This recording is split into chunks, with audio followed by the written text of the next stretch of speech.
E com a aprovação do Estatuto da Pessoa com Deficiência, nós tivemos uma ampla alteração na chamada teoria das incapacidades, né? Então, o Estatuto, ele traz uma presunção de plena capacidade da pessoa com deficiência. Então, hoje a regra é da capacidade plena, uma vez que a incapacidade ela poderá sim ser determinada, mas de modo excepcional e amplamente justificado. Então, antes nós tínhamos, né, um binômio que designava essa questão da incapacidade das pessoas com deficiência, que era um binômio da dignidade, uma preservação da dignidade dessa pessoa com deficiência em decorrência da sua vulnerabilidade.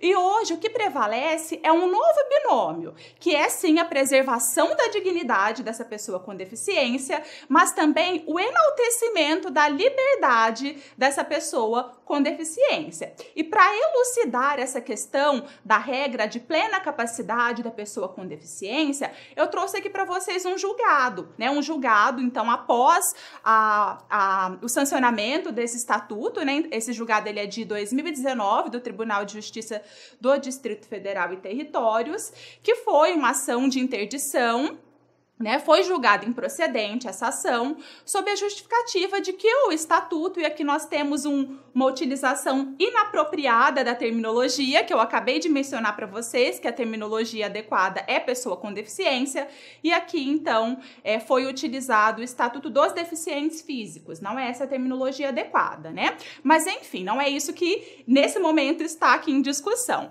Então o estatuto ele contempla a plena capacidade civil das partes como regra geral. Então, sob essa justificativa, aqui era uma situação em que a pessoa, né, era um homem que seria submetido, então, à curatela, seria submetido à interdição, mas ele tem uma deficiência mental muito baixa. Então, isso foi determinado, né, em perícia e, como a regra geral que o Estatuto estabelece é da capacidade plena, a ação de interdição foi julgada improcedente.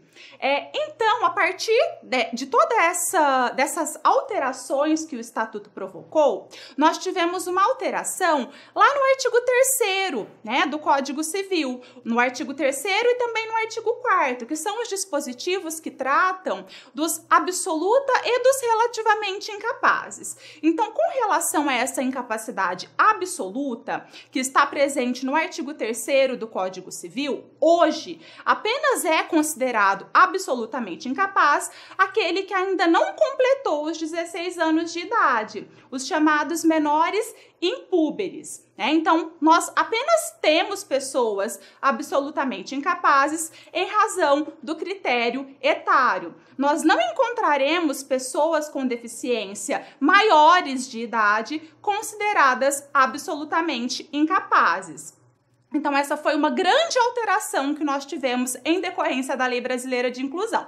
Então, só para a gente verificar, né, quais foram os dispositivos que foram excluídos desse artigo 3º, quais foram esses incisos excluídos e quais pessoas que antes eram consideradas absolutamente incapazes e hoje não são mais. Então, aqueles que por enfermidade ou deficiência mental não tiverem o necessário discernimento e também os que por causa transitória não puderem exprimir a sua vontade. Então, essas pessoas hoje não são consideradas mais absolutamente incapazes. E já com relação aos relativamente incapazes, nós tivemos também uma exclusão, né, de algumas dessas pessoas lá do artigo 4º, lá do rol do artigo 4º do Código Civil. Então, não são consideradas mais relativamente incapazes as pessoas com deficiência mental e discernimento reduzido e os excepcionais sem desenvolvimento mental completo. Essas pessoas hoje,